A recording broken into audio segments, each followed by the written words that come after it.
Hello, and welcome to My Xbox and Me, episode 553. I am one of your hosts, MC Fixer, alongside the one and only Too Fresh Crash.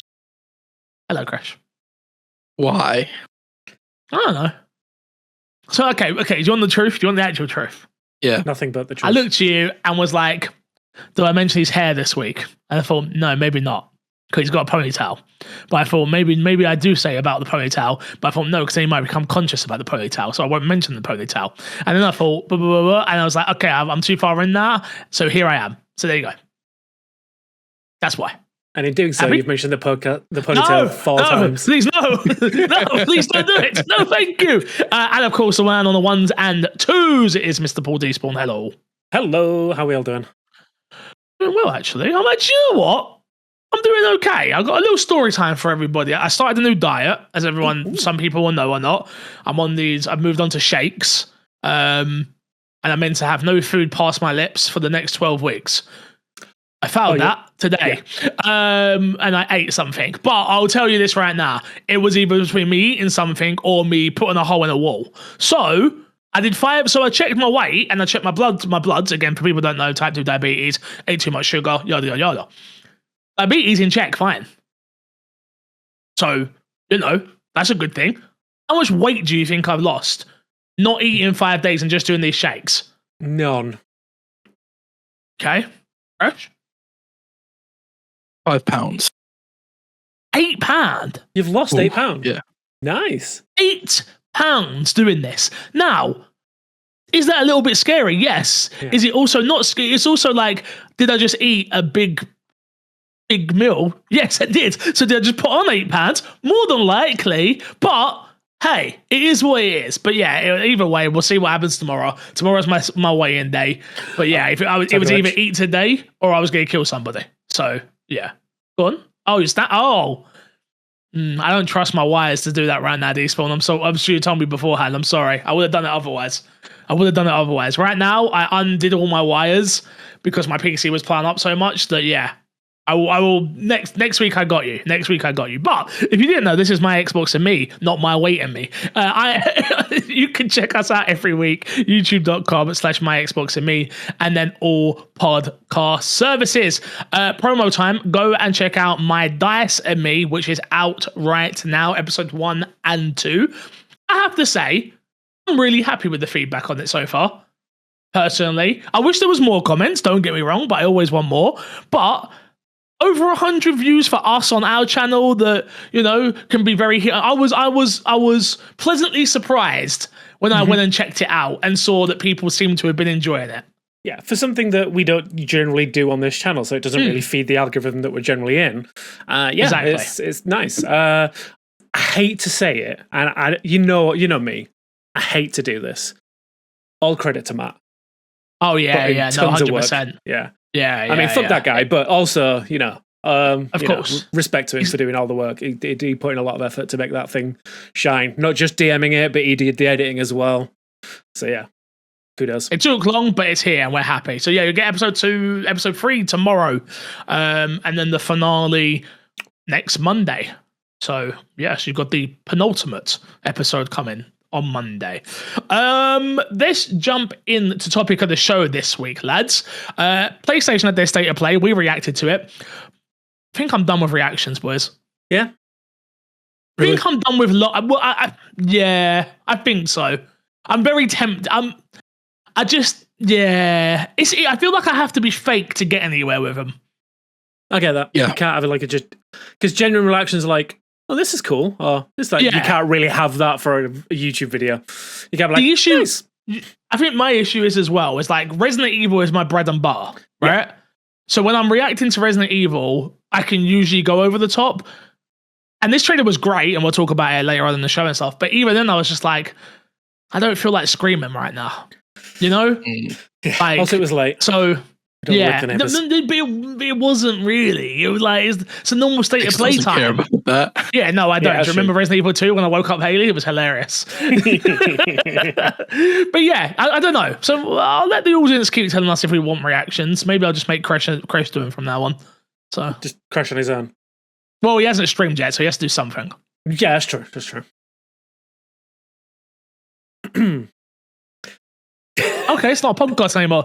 Well, here is everything that was shown at the State of Play that relates back to Xbox with release dates. Thank you to Despawn. First of all, the show was great. I think this was one of PlayStation's best State of Plays in a really, really long time. Lots of new games announcements, lots of new things that we didn't know that even existed, some things that had leaked, some things that hadn't. There was plenty of rumors out there for some of the stuff as well. So yeah, starting off, Legacy of Kain remastered. That will be coming March 3rd. Sorry, this is Legacy of Kain Defiance remastered. And then we had Legacy of Kain Ascendance, which is coming March 31st. Are you guys Legacy of Kain fans?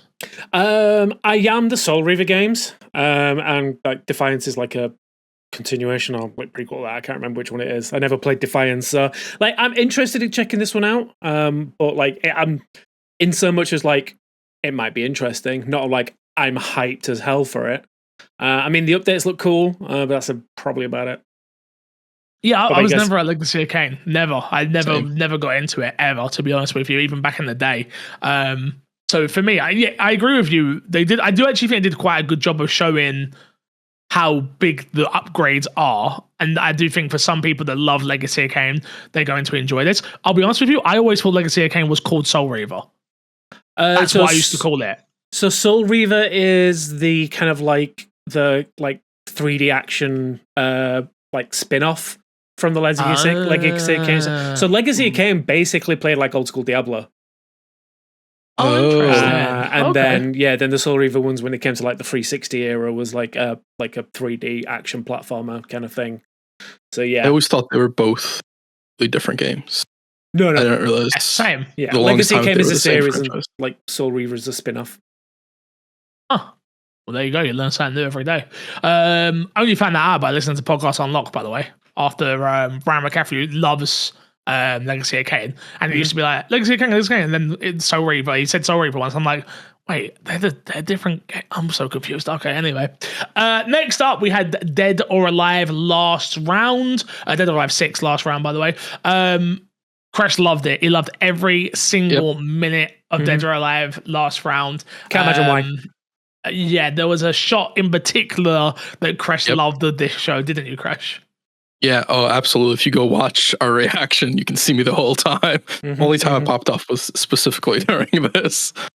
What I find funny is all the press outlets are running with that screen grab. So when they're promoting the article, it just comes up with that screen grab, and I'm just like, hey, they did it to themselves.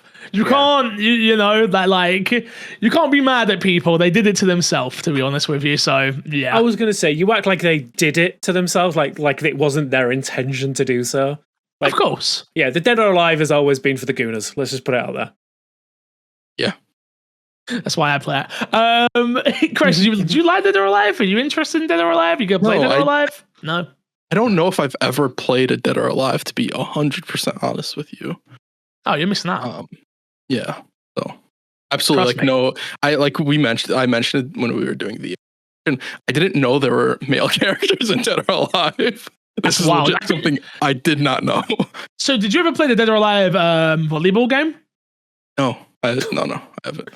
Yeah, there wasn't many male characters in that one. No, exactly. Not too many. Not too many. Next up, another game that Despawn's extremely looking forward to. Control Resonant. Is that how I say that? If I said that correctly? Resonant, yeah. This was probably the deepest dive look we've got of gameplay thus far. I'm still not sold. I think it's done. I like the look of this more than I did when they first announced it, and I never played the first Control, by the way. But it feels very prototype. What's the other PlayStation exclusive that used to? Infamous. That's what it feels like. That's what it looks like anyway. Don't get me wrong, in a 2026, Jesus words, 2026 way, but yeah, I'm still not sold on it at all, to be honest with you. I am sold on it for exactly that reason that you just said. It looks like Prototype and Infamous. Like, I've wanted in a new Infamous game forever. And yeah, this looks like Remedy's take on that. I am concerned, and we'll talk about it when we get to the new story, but like, I don't know if this game is going to hit with a lot of Remedy fans, similar to like FBC Firebreak didn't hit with anyone. But again, that was more FBC's problem than Remedy trying something new. But yeah, like this one looks like it's got the potential to be something special if they can pull off what they're trying to do. So yeah, I'm interested to see how it lands. Special? Yeah, special. Again, like we're not a game in that kind of like Remedy Infamous style for a while now, and like I can see it with like the perspective gameplay and stuff like that. You could definitely walk away with a special experience, but yeah, I think we need to see a lot more than what we've seen. Oh yeah, to go to that degree, right? I'm just like.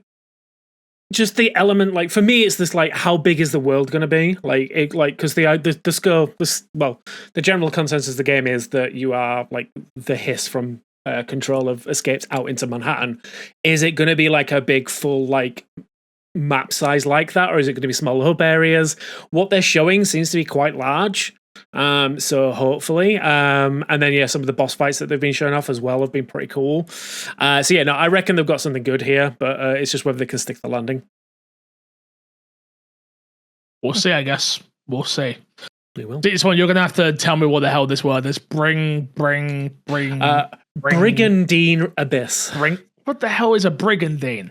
I don't know what business, but. You know, these developers are just making up words at this point, right? It's true. This is the RPG fantasy war strategy game that was shown. I didn't hate the look of this, to be honest with you. But go on, Crush. Go on. I see Brigandine is a flexible form of medieval body armor popular from 1400s to the 1550. There you go, folks. Brigandine. Fantastic. I'm so more excited for this game now knowing that. Thank you. I do appreciate it. Thank you very much. The name has very much relevance, other than they're like, Brigandine sounds cool and it's the vibe we're going for. I'm trying to teach these developers. Have names of games that dyslexic people can say. It will sell at least 1% better. Guaranteed. It's a 1 better, at least. 1% better. It's 1%. One copy more, I'll buy it. All right. Okay, every game that I can pronounce, I will now buy. All right. From this day forward. Wait, whoa! Don't do that to yourself. Do not do that to yourself. There's a lot of games out there that are easy to pronounce. I mean, sometimes I guess nobody's got anything to really add on this, have they? No. I'm not really a huge tactics kind of guy, and this was just like more of that kind of stuff. Like Final Fantasy Tactics ticks all the boxes for me. I don't need anything else now. Like, I don't generally dip into that genre. Yeah. Next up, Crimson Moon. This was the RPG action adventure tile. It looks pretty good. It was like the one that I thought was co-op, if I'm not mistaken, or it is co-op. It is co-op. Yeah, it looks like it anyway. I might be wrong, but yeah, like they were very much like pushing that 2-player kind of thing. It definitely is co-op. Yeah, I just checked. Hunt alone, or slay together. Players can battle alone or join forces with a friend. Co-op amplifies the intensity with dramatic difficulty scaling, and enemies. You get what I'm trying to say here. Yeah, if you saw it, you would like it. If you enjoy AA, I would say action RPGs. That's kind of where it come out to me. It visually is a very generic fantasy looking game, I would say, in a lot of ways, which could either be a negative, or if you're super into that aesthetic, you'll probably really like the aesthetic, right? Yeah, I'd agree. Yeah. It's like I think this game will live and die in its big boss fights and stuff like that. If they're interesting and they've got some cool mechanics, then great. If not, then it's just going to be a generic hack and slash. Yeah, we'll wait and see. What I love is at the start of this, we're like, yeah, this was one of PlayStation's best showcases, and now we're listening. So I'm like, actually, there was a lot. There was a lot here that I didn't care about, actually. Yeah, you don't really judge showcases just off what you didn't care about, right? It's the whole flow of the show and everything. Yeah. Sure. If that's what helps you sleep at night, sure. No, you're right. You are right. I just, I'm just teasing. Next up, we got to see more of Beast of Reincarnation. Game still looks beautiful. The boys had problems with the frame rates last time they watched. I felt I didn't have that issue when I watched it, but it didn't sell me anymore. I actually think Xbox's trailer was way better than this one personally. But still super excited for the game to come out. Obviously launching it in Game Pass as well on August 4th. Yeah. So, excited for it. Yeah, looking forward to it. Yeah. It's one of those ones, isn't it? Where you're sort of just like, we've just seen it. So I kind of didn't see more of it. Yeah, it's a weird one. If I'm being honest. To be fair to the showing here was very much a sizzle reel of like, we know you guys probably just saw this game. Here's a little reminder of it and then move on. Yeah, no, true. And I know I'm doing this game a disservice when I say I'm more interested to see if Game Freak can pull off something Nintendo in non-Pokemon in 2026, rather than like this game on it being good on its own merits. Like I'm judging Pokemon's Game Freak been bad for so long, so it doesn't really matter. Yeah, but that's what I mean. Like, is this going to be a continuation of that, or are they actually going to pull off something good? In my opinion, okay, let me not speak out of my arse really quickly because I don't play Pokemon. Game Freak. What was the last Pokemon game they put out? Sword and Shield. That was the last one No, Scarlet. Arceus. Scarlet. You're right. Scarlet. ZA. He's right. ZA. Legend ZA. Was that Game Freak as well? They're all Game Freak. Yeah. Oh, they're all Game Freak. Okay, so the last one I played was Sword and Shield. Okay. I bought Arceus, saw the open world, and went, I'm okay. This is already 20 million times better visually than Arceus. So comparing it to that, it's already beat it. In my opinion. Yeah. I mean, it already visually looks like they're putting more effort into this game. Yeah. But this has to be them not being shackled by Nintendo type situation. Yeah. I want. The thing is, with Pokemon, it's owned by 3 companies, right? I think Game Freak, Nintendo, and the Pokemon Company all technically considered their own companies. They all own a part of it.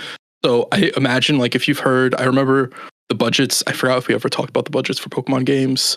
But they had leaked, and it was like a ridiculously low number for the amount that a Pokemon game sells and everything. For the amount of money that goes into 15 million or something. Game.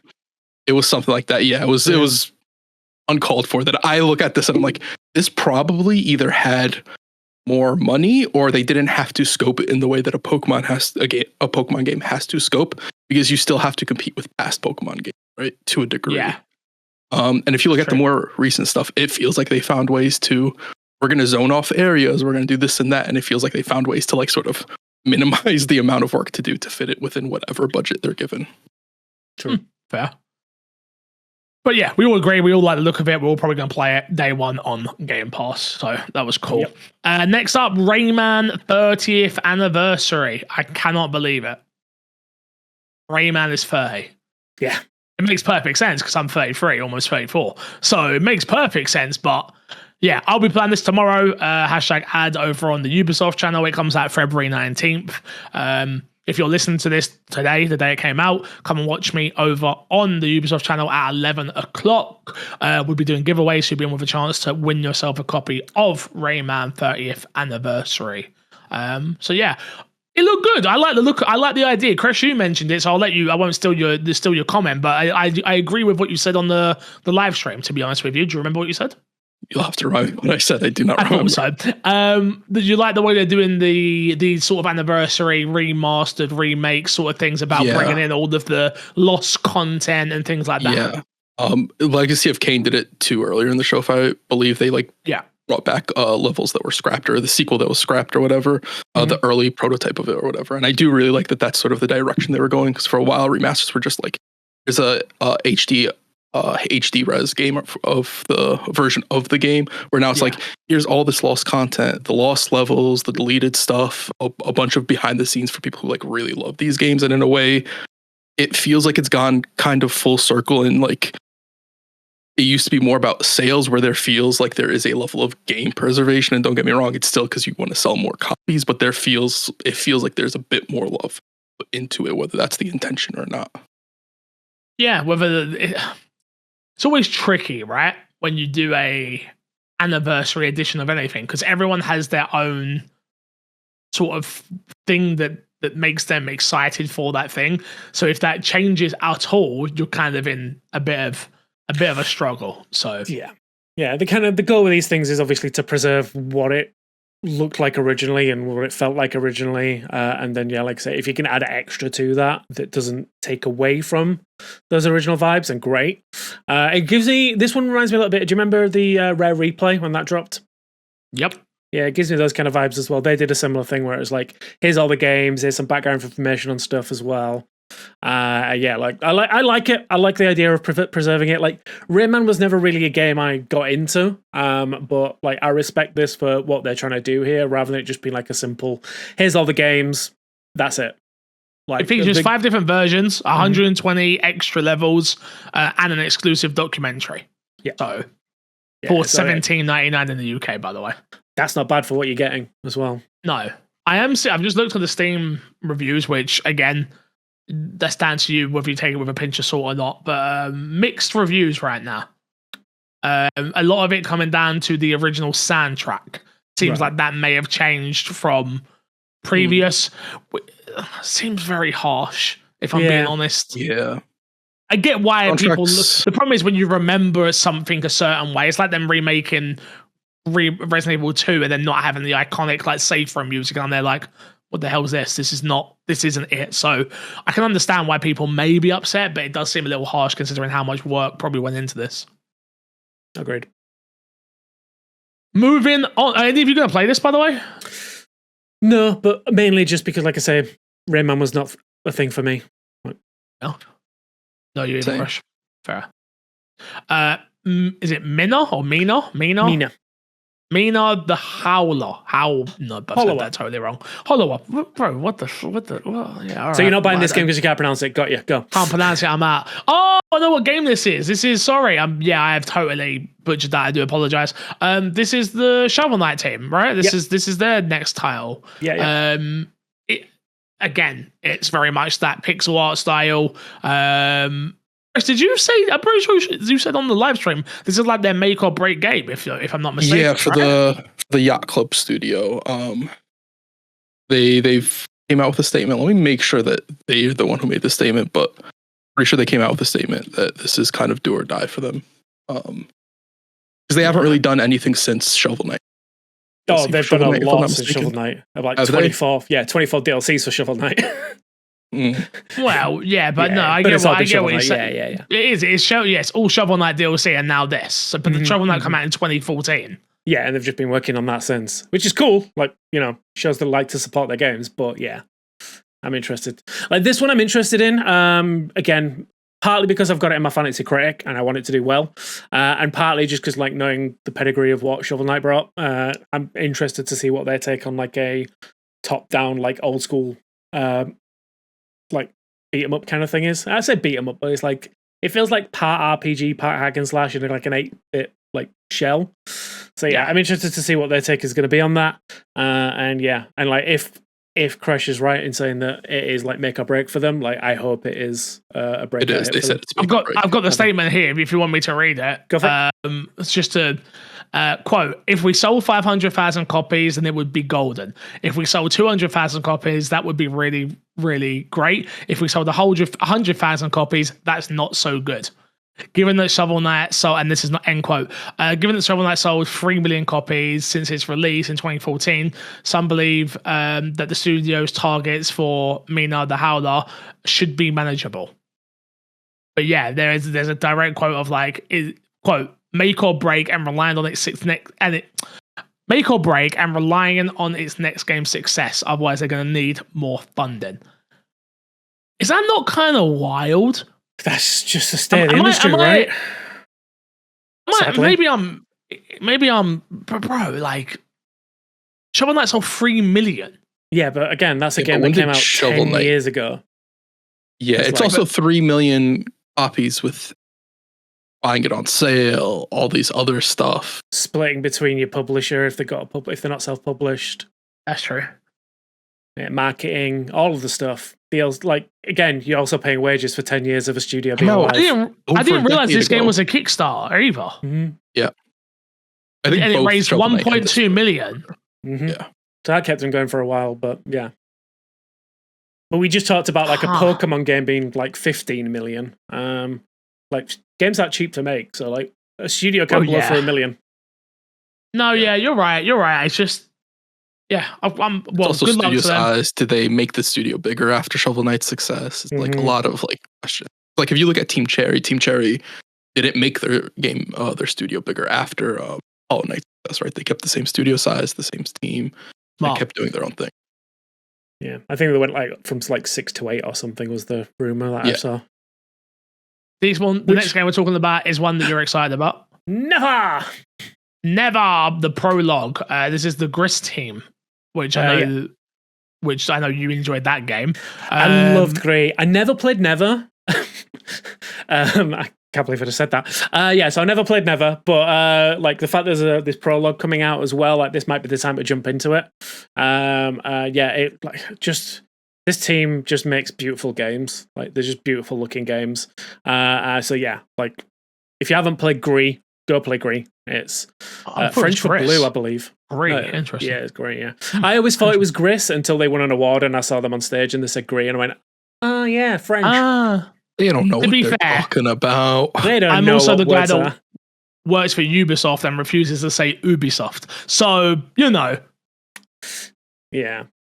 You know. That comes out on Thursday, by the way, in case you didn't know. Yeah. So you've got something to play there if you decide. Next up, we got Project Windless, which is I'm bringing it up now so I can remember. Oh, it's the chicken. It's the gigantic. Do you know what? Chicken Little got. I agree with chat because a lot of people were saying this. This game looked good because it looked like at least it's got a character that's so totally different. Mm-hmm. Yes, this game really made me feel like it was the modern age of like the Sega Genesis days of where like you'd get some random ass shit as a game that doesn't make any sense, but they're like, we're gonna make a game on it. Yeah, we're gonna make this our mascot. Is based off of a the book. Bird That Drinks Tears is the book title. Yeah, I forget. I don't know who the author is, but it's a classic. Yeah, but it's referred to as like equivalent of like Lord of the Rings or something like that. It's very interesting. I just want to run around this big chicken man. I'm gonna be honest. Yeah. What I will say is, look good. Really like the look of it. Love the big chicken. The last game that we were all excited for that had an animal as its main protagonist was Biomutant, and we remember how that went. You say we. I don't remember being excited for Biomutant. No, Matt wasn't even. You all reviewed it. Was it Matt? Matt, I didn't play it. Matt. It was Matt. It wasn't Matt. It was Matt. So it was me, Crash, and Matt that were excited for it then. And then we played that and was like, oh. Yeah. Not quite what we wanted.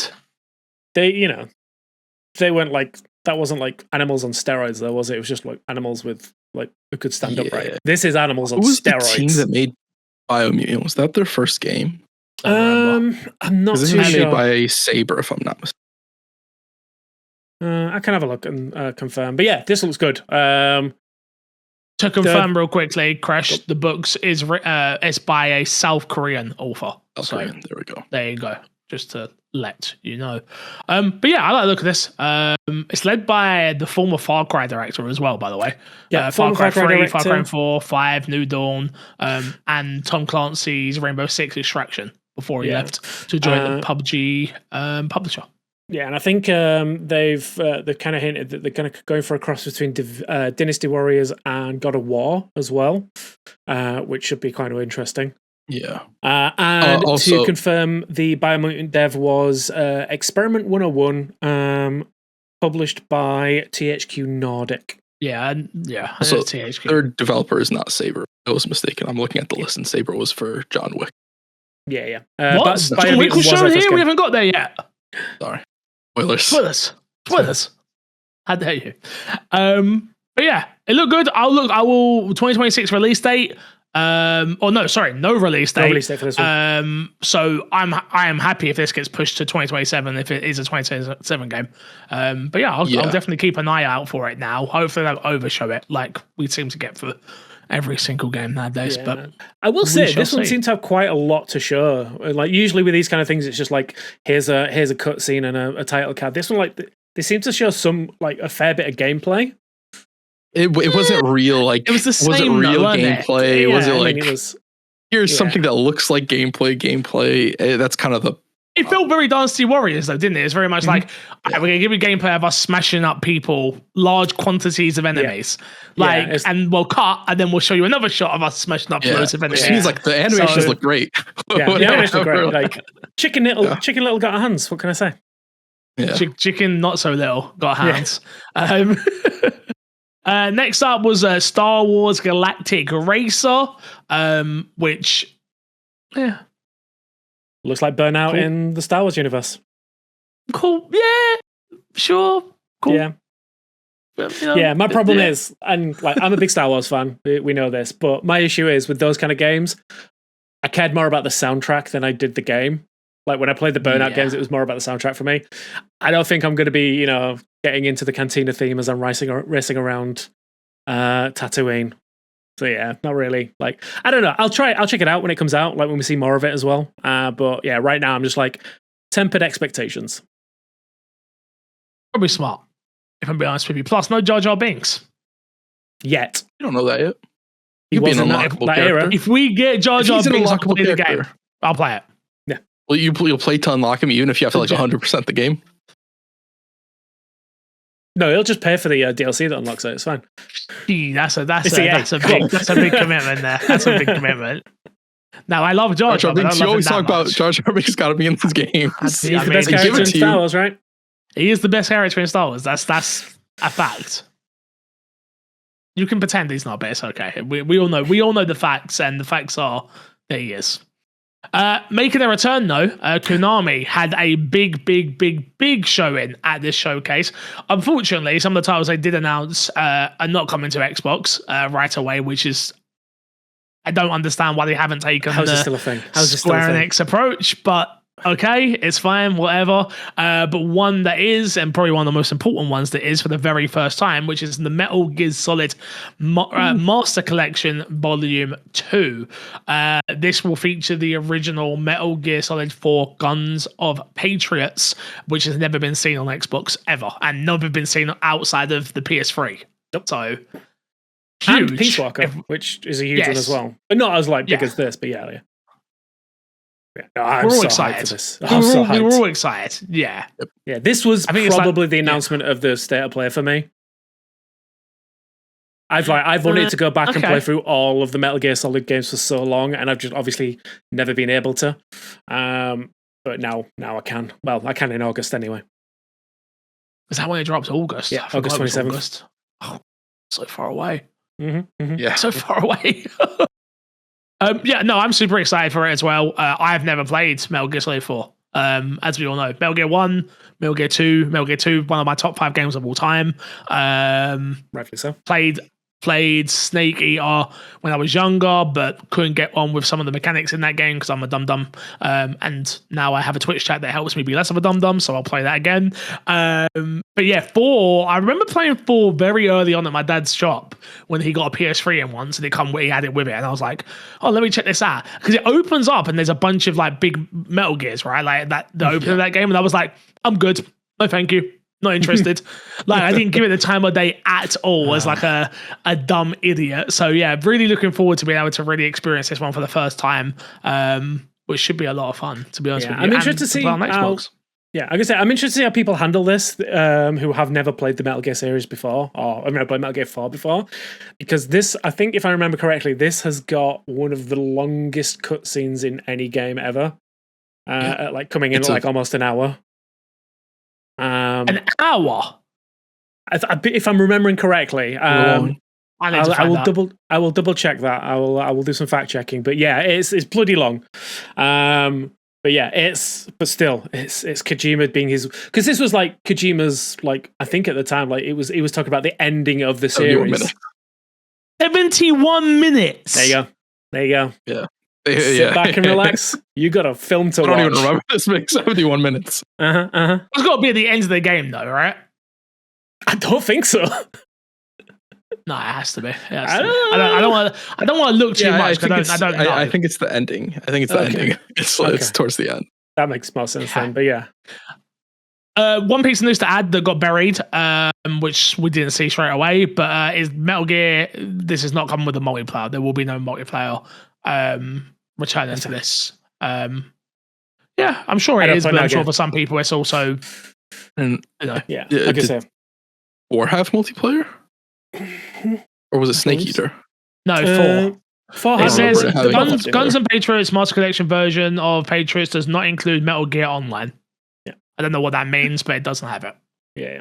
And I just don't remember it having player in the first place. Yeah, it's because no one ever played Metal Gear for the online. Like, no one cares. Like, I'm fine. There was a time when every game come with a multiplayer though. Yeah. So here's a question to go into like the game preservation conversation really quick. Go. Do you think not having the multiplayer in games like this that didn't do well and people probably realistically wouldn't play the multiplayer is a disservice to game preservation? If we're talking solely preservation, whether you like it or not, yeah, because that's the original experience, and you're getting the lesser version of that. But if it makes it easier to like preserve these games, then I am okay with losing parts that will not survive the loss of servers. Like if all I get is the Metal Gear 4 and Peace Walker single player stuff. And the only way I can get that is by not getting online. I'm okay with that. I'm okay with the trade-off, but I agree with you from a preservation perspective. Mm-hmm. You aren't getting the full preservation, which is a shame. But if it's between, again, there's someone with a spreadsheet somewhere, right? Going, okay, we can do multiplayer as well, but it's going to cost us an extra. I'm throwing out stupid numbers here. But it's going to cost us an extra over time 50 million. And they're going to go, how many people are probably going to play this? I don't know, 10,000. It's like, yeah, no, we're good. Like if it's between not having this and having it with multiplayer, I'll take the game. I'll take the game personally. But that's just me. But yeah, definitely we'll be getting this 100% perfect for a full Metal Gear playthrough, to be honest with you. Weird. We've got a Resident Evil year where... Why is Resident Evil not on this list? Good question. It wasn't on the site I used, but I think it's because... Terrible site. Name them now. Xbox Era. No, they're not called that anymore. XboxEra.com. They're called Day One now, aren't they? They're called something else now. Yeah. Day One. Yeah. Oh, they're Day One bad at their jobs. Oh, got them. I'm joking. You're way more talented than me. I'm sorry, I didn't mean that. Yeah. But Resident Evil should be on this list. I think we'll slot it in here because I want to talk about it. Okay. Resident Evil's having this weird resurgence online because of Requiem in a way that I don't think I was expecting. Like, maybe it's just my algorithm, again, which would make a lot of sense. I do click on every single thing that is Resident Evil, whether that be on TikTok, Instagram, or X. But the amount of people that I am seeing that are doing full playthroughs of Resident Evil for the very first time is nuts. I think that's at an all-time high in the algorithm for everything. So I feel like I've been seeing like first time playing, first time listening, first time watching, et cetera, in general across the board. Wait, do you mean for Res, or do you mean just in general for everything? I think that's just hitting the algorithm right now. We're hitting nostalgia. We are also in a time right now where there are no big games to play, and the first big game that's coming is Resident Evil. So a lot of people were like, well, I've got to play the first big game because I'm in a drought right now otherwise. So let me just use this free time that I've got to, familiarize myself with the series. As it were. Yeah, but I just didn't expect. I'm seeing people like, okay, guys, so I've just bought every single Resident Evil game because of the sale. Where do I start? And I'm like, one motherfucker. That's such a but do you? That's such a complex conversation to have because realistically, you have someone play one, and I've been talking a friend of the show, Phil, who does film nights with and stuff. He's playing 4 right now, and he hasn't played one because he can't stand tank controls. And if you tell someone play 1 right now, that could ruin their entire experience for the franchise.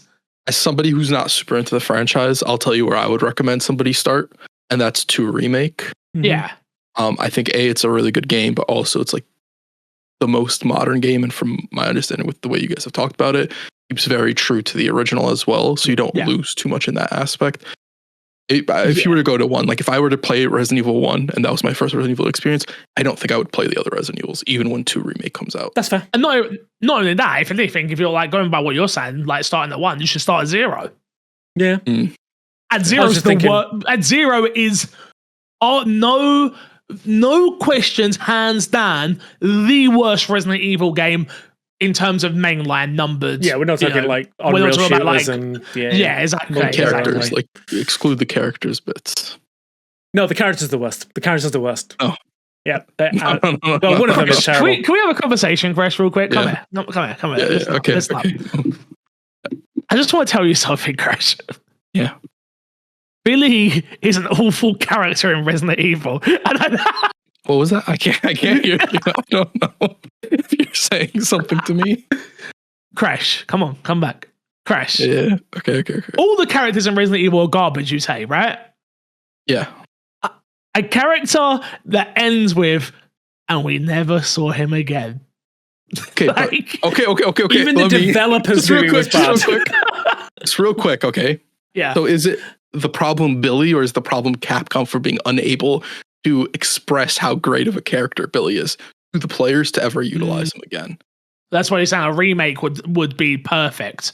A remake, Resident Evil 7 Requiem, 9 Requiem, whatever. He's not showing up, Crash. Everybody's like, we're playing Leon. Last second, they're like, we got you guys. It was like they modded in Leon for the cutscenes for the trailers and stuff like that. Nice. It's really just Billy, and you play as Billy through the whole thing. Yeah, I mean, if there is like, for all of the 3 Billy fans out there, I would highly recommend My Dice and Me. Oh yes, for reasons. Oh yes, I'm not saying what reasons, but yeah. Shout out to the Billy fans. You should definitely check it out. Definitely. But back to the Requiem. I don't think I when I watched the trailer again, because I showed Haley it, and I was like, holy shit, there's something. Again, I was reacting with you guys. I love you guys, but reacting Resident Evil with you guys is awful. I love you, but I can't. Ever again. I can't. Is that why you don't want to do reactions? I think so. I think it ruined it for me. Why? Because I can't get into it the way I need to when I'm with other people. I'm not going to stop you from getting into it. No, but there's I couldn't. But so I went back and watched it again. Like there's a scene where they drive through and it's the Resident Evil 2 petrol station, the gas station, and it's like, and then the moment he opens up those doors in the RPD for it, bro, this game is either going to be absolutely amazing. And I'm telling you, like 9s, 10s, everybody loves it. Or this game is going to ruin Resident Evil for me forever. This game is... I have faith that this game is going to land as we want it to. I'm worried about Leon. He's going to die. I know he's going to die. He's not going to die. But then I also think here's what I will say. They're just going to do a Resident Evil 4 where it's like, oh, he's infected and he's going to die and he's we've done that. That's why I think he's dead. You think that's why they're going to kill him? Yeah. Have you seen that? Like, I don't want to get too into it because let's get into it. I just think it's there's other games coming to Xbox. Let's talk Resident Evil. I think they're painting him dying way too much in these trailers. Again? Yeah, actually kill him. I think they are. Yeah, he's a cash cow. Is he though? Unless they bring back Jill. Resident Evil is the cash cow. Yeah, I don't know if Leon itself is the cash cow himself. Agreed. Don't get me wrong. Like of the Resident Evil characters, Leon's probably like up there for being the biggest cash cow as far as characters go. But I think the franchise like has been successful without Leon. Yeah, if Leon dies and we get more Jill, I'm kind of okay with it. If I'm honest with you. What if Leon dies because Jill comes and kills him because he's turning? You're infected. I have to do this. I have to do this. No, if anyone has to kill Leon, it has to be Claire. Then it can't be. It can't be Jill. Oh, Chris. Wesker. Chris is painted as the kind of bad guy. Wesker comes back. Crash. This is the place for Wesker to come back. By the way, is it? Yeah. Well, yeah, because Raccoon City. That's true. Yeah, but like, he died somewhere in Africa. No. Yes, he did in a volcano, mutated. Yeah. What's your point? Yeah. This is Resident Evil. I'm saying, like, why does narratively? You're talking narratively, and not like. What's your point? What's your point? I mean, like, is this? Here's what I would say: if they were going to do that, I mean, is now the time to bring clones to the Resident Evil mainline series? I was going to say, like, an easy solution for Resident Evil to do is just be like, here's a Wesker clone that is maybe more ruthless than the original. In films. Yeah, well, his son is. God. Yeah. Anyway, Resident Evil have taken stuff from the films before. No. No. Don't make me beat you up. I'll fly to New York and fuck you up, bro. Don't. I know you're from the Bronx and that, but I will fuck. I'm from Southeast London. I will fly over and beat the shit out of you, Crouch. Well, the price is a flight right now. I don't give a fuck if you're 6'3" and I'm only 5'11". I will fuck you up, bro. He got that dog in him. Arf, arf. I've been taking. I just lost 8 pounds. Like I put 4 back on. I will beat you up, bro. Don't I'll even. make sure. Fix. Don't worry, you'll get a lot of bed rest. You'll be able to put the pounds back on. But yeah, no, I'm Requiem looks really, really good. The rumor out there at the moment is like it's 16 hours long, right? Like 8 hours for each character. Yeah, which I'm okay with, especially for a first playthrough. Sorry, we'll speedrun it in 2 hours by the end. No, I don't think so. You don't think so? I don't know. Mate, it depends on how the game's designed. I tried to do the 8 speed run. It was too much for me. Those games get so ingrainedly difficult to speed run. Like 2 is like the perfect speed run for me. Yeah. Like some of the later games have like the way a bit that's of designed RNG in the bosses and stuff. Yeah. Yeah. I'm thinking specifically, if you're thinking 7, like fighting the mother, who like.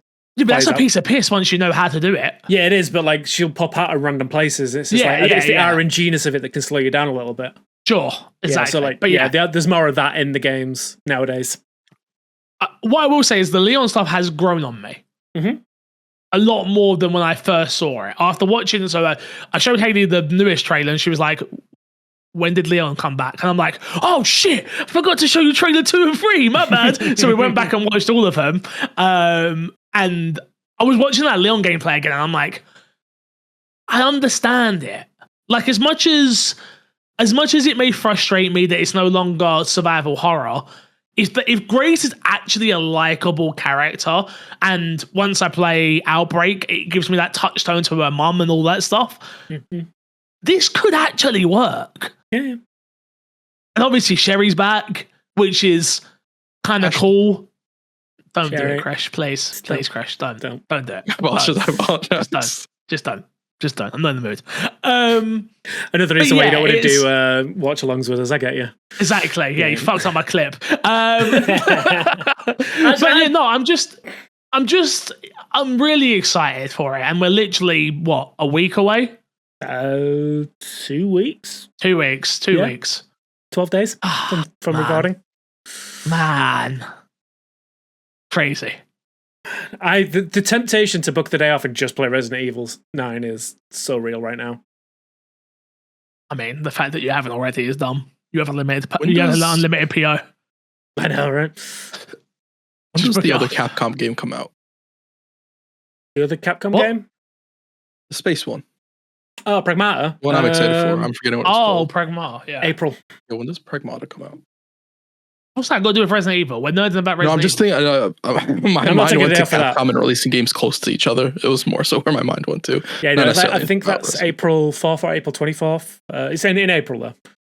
Okay. Cool. I thought it was early May for some reason. It's April 24th. That game's going to flop. That's not in this list either. And that was shown.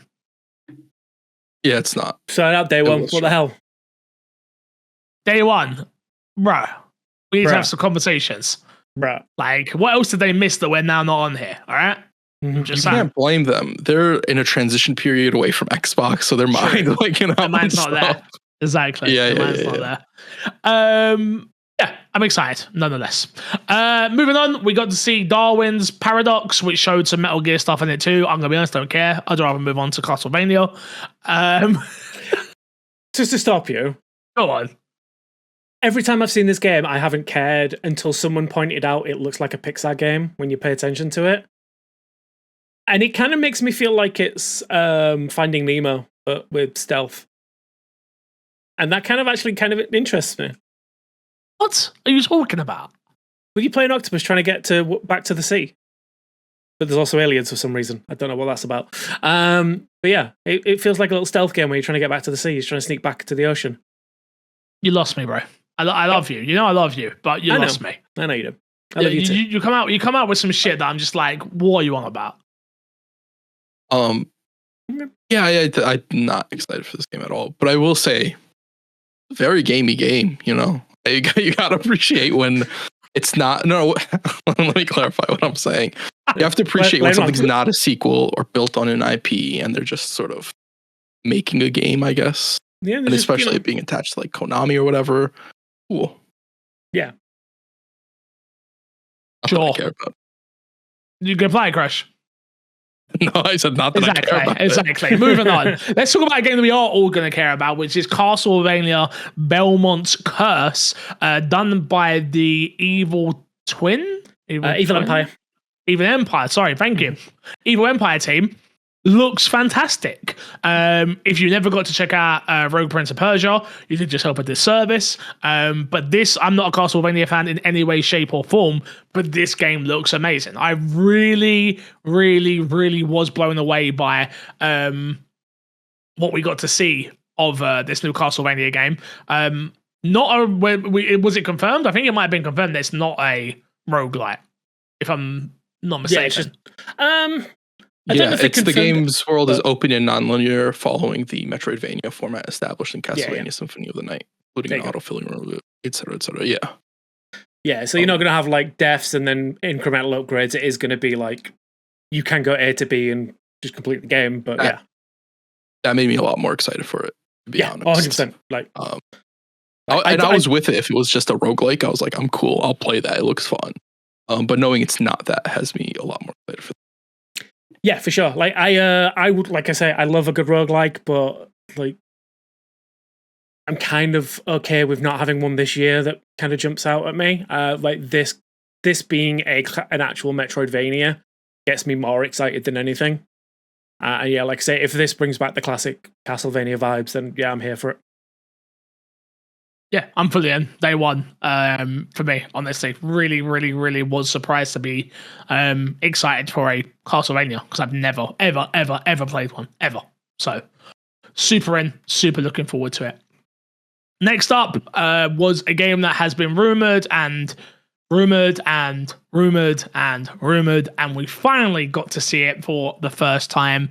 It looks freaking amazing. Was probably my game of the show, if I'm being totally honest, just because I wasn't expecting to see it here, which is of course the one and only John Wick. We are now getting a John Wick game, which is really, really, really cool, to be honest with you. I am crazy. Not only that, obviously the big news, which is it is starring Keanu Reeves. He is in the game, which is I kind of didn't think it was going to be. Yeah. I think that's probably the biggest thing for me. I don't think I could be into a John Wick game if it didn't at least look like. Yeah. Interesting. Yeah, it's the character. He is the character. Yeah, he is. Like John Wick is Keanu. Keanu is John Wick. Like you couldn't. To me, like I'm with Crash. You couldn't have like one without the other. I mean, there's a reason the ballerina flopped. Yeah,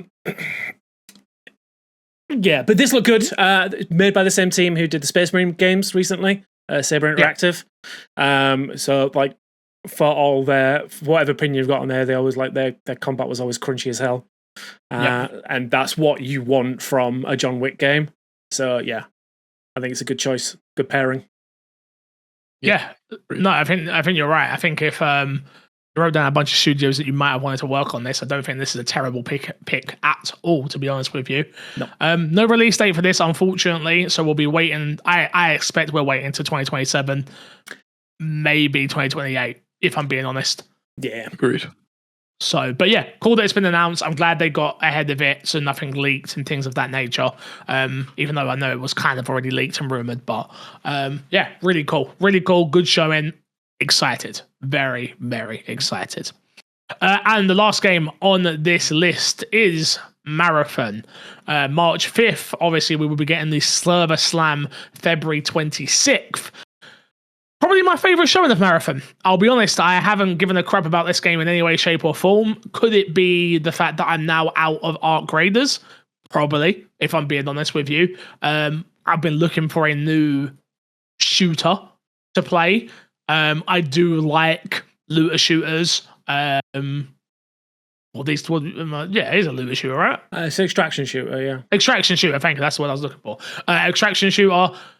The only thing I still can't get my head around is the aesthetics. I still do not like. I don't know why, but yeah, I just don't like the aesthetics at all. Maybe that will change when I play it for myself. I will definitely jump into the server slam. But yeah, Chris, what did you think?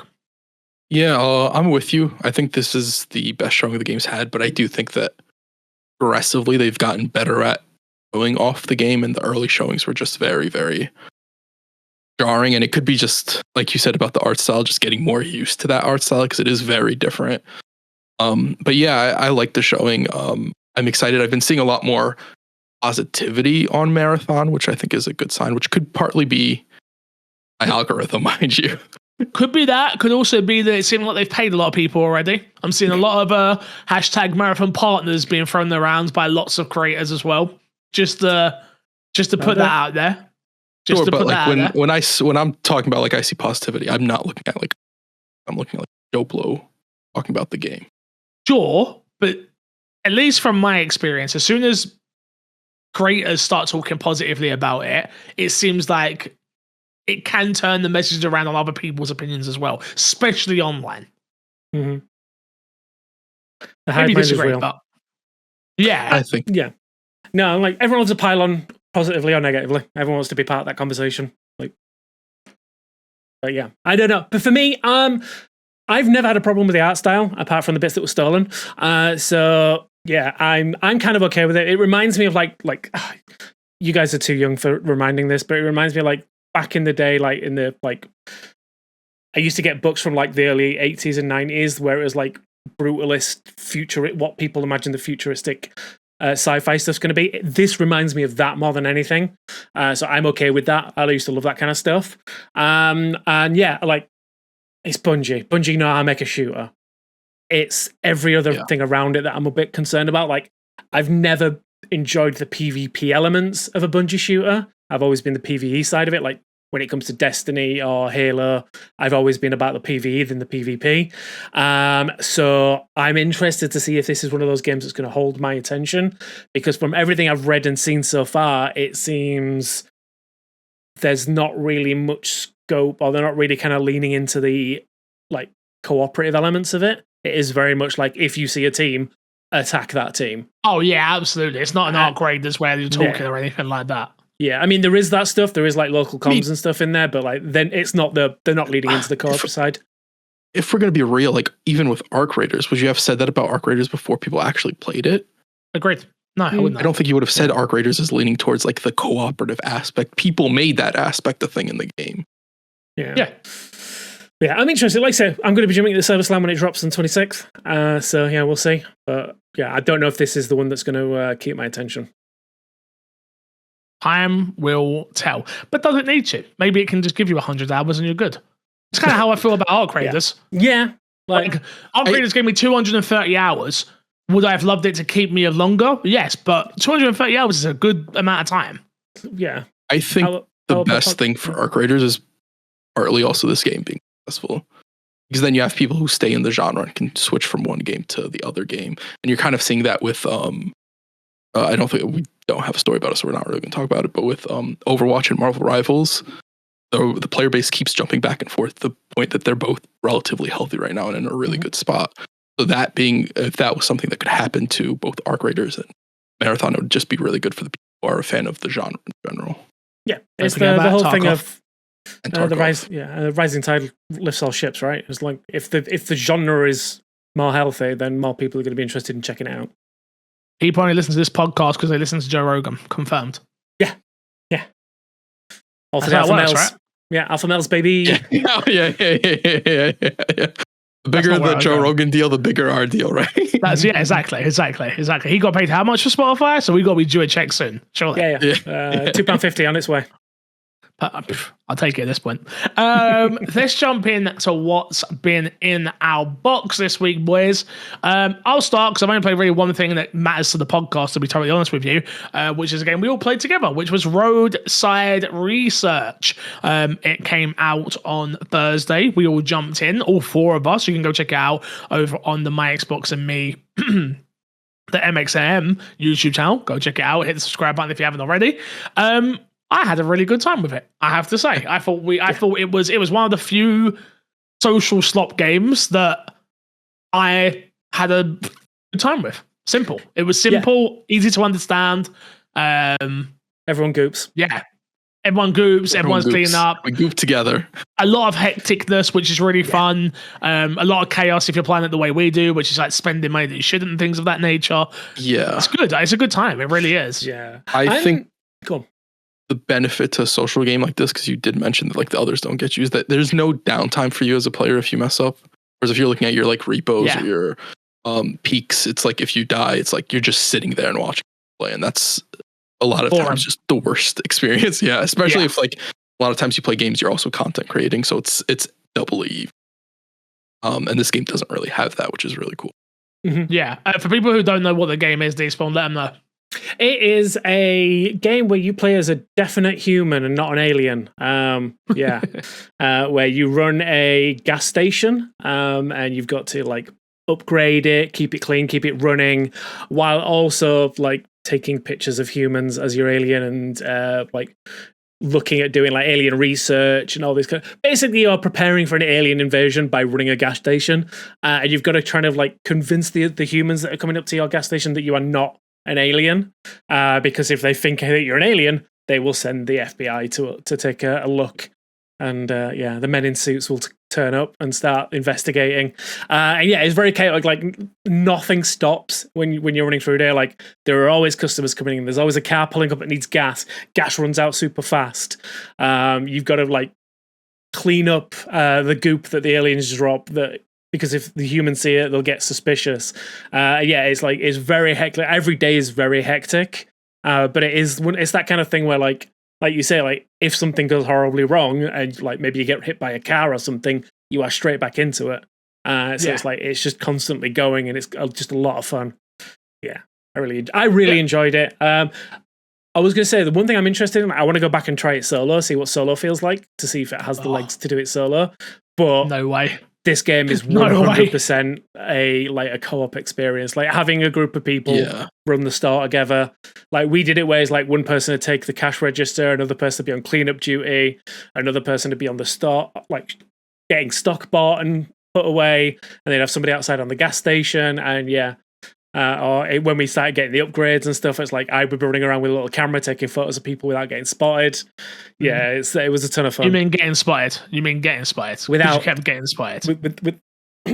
Without getting. We got some FBI's coming a few times. Is all I'm saying. Yeah, intentionally, because you get extra points for taking photos of them. So that's the way I did it intentionally and not by accident. And leave me alone. Interesting, very interesting. But yeah, no, I had a really good time with it. It is early access as well, or whatever Xbox is. I can't remember what they call it anymore. Game preview.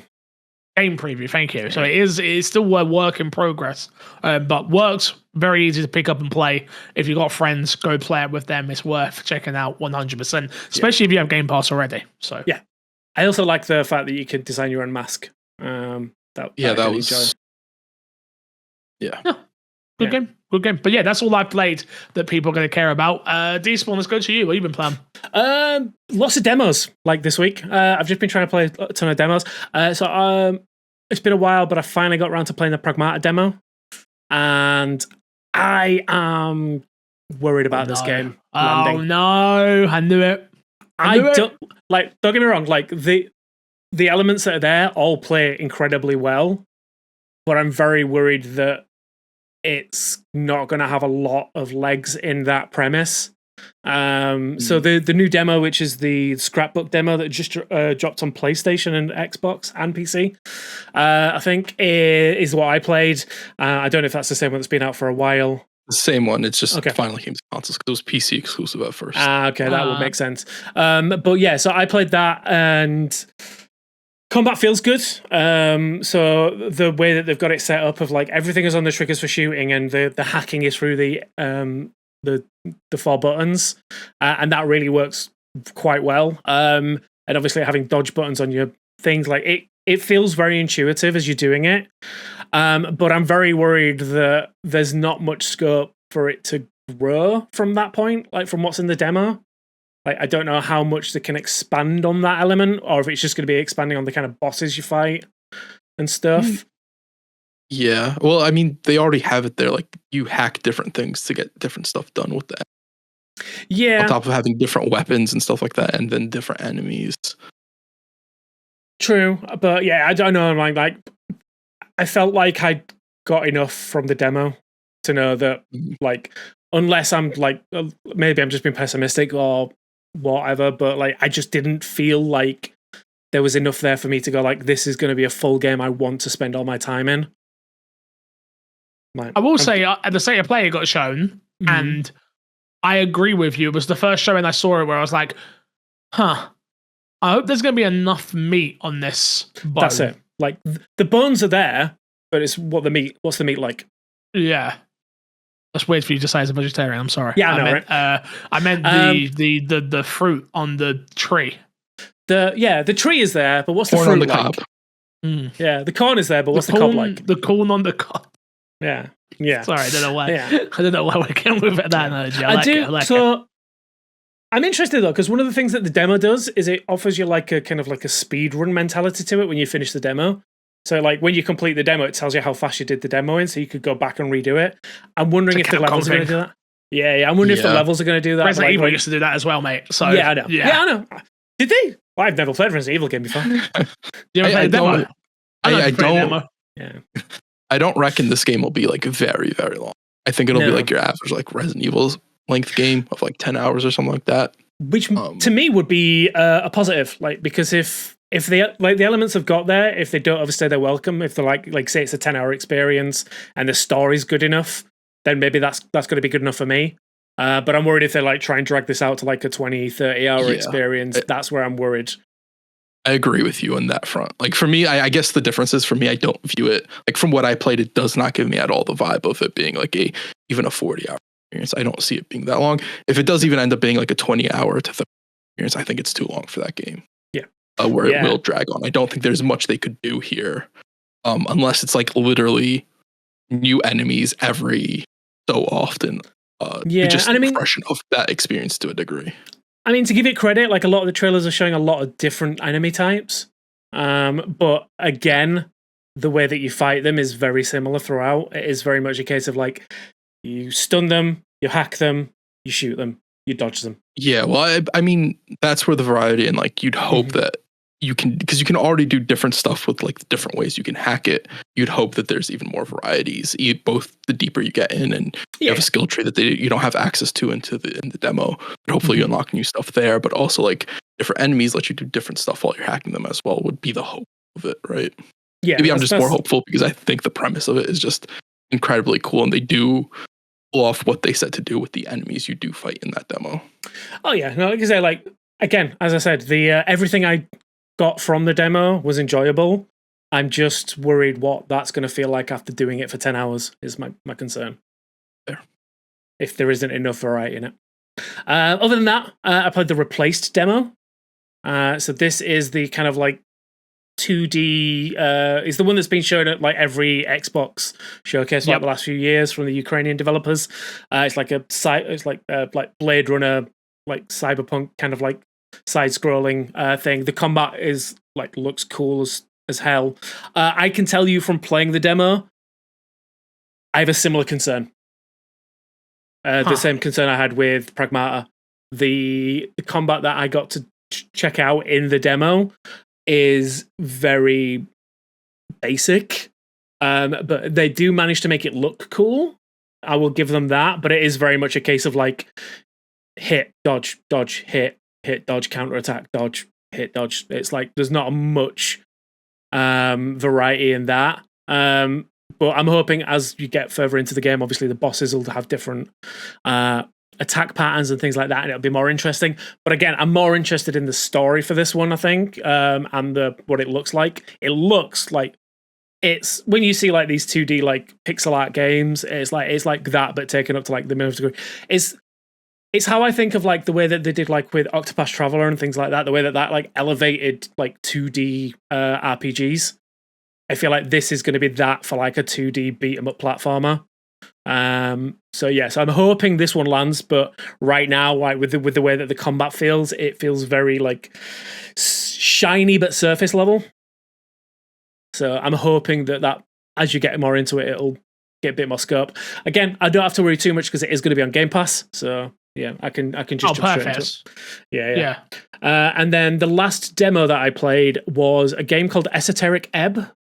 So if anyone's not familiar with this, which I wouldn't be surprised, again, I don't know if it is very relevant to us on here, but it is a kind of like, did you guys ever play or see Disco Elysium?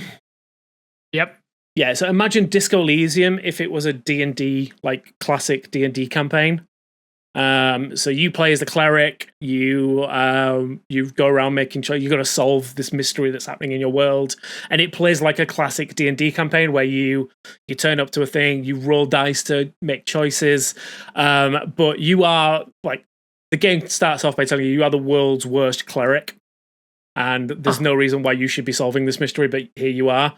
And it is like, it's the same thing that you usually get, where it's like you have a skill, like charisma, wisdom, intelligence, all that kind of stuff.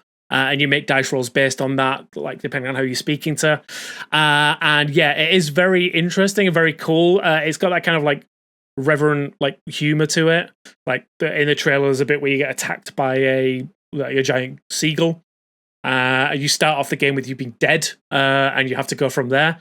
It's all very silly, but it looks very interesting. So it's kind of like failure is the premise of the game. Like, how do you handle that failure and like the funny elements that are going to come from that? And I really like the art style as well. It is very like kind of like hand drawn, animated. It looks like an old school D&D manual kind of thing. It looks pretty cool. I really like it. I'm very interested to see what the full game's going to be like. The demo is actually quite big. Like, I've not got to the end of the demo yet, and I think I put like maybe 2 hours into it. So I'm interested to see how big the full game is going to be. But yeah, so if you like my wish list, yeah, if you like games like say Disco Elysium and you like D&D, like this is going to be, I think, one to keep an eye on. It looks like it's going to be a ton of fun. I'm in. You sold it to me. Well done. And then the last thing, the very, very last thing is Star Rupture. Played a bit more of that because I said I wanted to come back with a bit more information about it. I think you can skip it for now. I was going to. Yeah, it's very it's your basic like crafting survival game on an alien planet. I don't think it does enough different. I think it's got an interesting premise of why you're on the planet and all that kind of stuff, but when you get to the meat and like potatoes of it all, it is very much, it's a survival crafting game on an alien planet. Cool. Yeah, it feels like it's got linear story to it. Like you got like a start and end to like your goals. Like there is an end point to it. But early access or something like that, right? It is early access, so like I'll give it the benefit of that way to what 1.0 looks like. But like everything plays well. Like the systems work really well. I'm getting upgrades like relatively quickly. I don't feel like I'm stagnating in anything I'm doing. But like I say, it's not doing anything unique enough for it to like be a must play right now. The only unique element of it is like the sun explodes every like couple of days in the game, and if you are out on the planet, you will die. Everything gets scorched, and yeah, but that scorching of the planet like unlocks like little areas that you can go into after the fact, because a lot of it's like blocked off by like fauna, like plants and stuff. And obviously, when the planet gets scorched, all the plants get destroyed. So you can find like these hidden caves and stuff around the map. But yeah, like I've not found anything like truly like worthwhile in them yet, apart from like rare resources. But yeah, so if you are a big fan of crafting games, like it's not a bad one, but I would say give it a bit more time to like cook, let it update it a bit more. Let it cook. Mm-hmm. Fair enough. Okay. All right, Crash. So I've only played one game so far, and this weekend that was The First Descendant. I remember when I first played this with Fix forever ago when the game first launched. Yeah. It wasn't bad. 2024. I think I played it with you right at the beginning. It wasn't bad. It wasn't bad when we played it. It was fine. Yeah. No, it was fine. They've come out with a lot more updates, and my more being into Warframe made me kind of go like, I want to play a game that is in that ballpark. And this is really the only game that exists other than a gacha game that came out. And the last thing I want to do is play a gacha Warframe game that seems too much mixing of the pools. Where I played this, they've added a lot of content. There's a lot of stuff to grind. It's been very fun. The combat is funner. I remember when I first played it felt very much like they're trying to nickel and dime you. And the thing about Warframe that's really nice, it's super free to play friendly. I think this goes into the same route of like you can earn most things you'd want or need in the game for free or through events or something like that. And the microtransactions are all cosmetics. It's not as generous in the sense that in Warframe you can earn the premium currency by grinding out stuff and then selling it to other players. You can't do that in this game.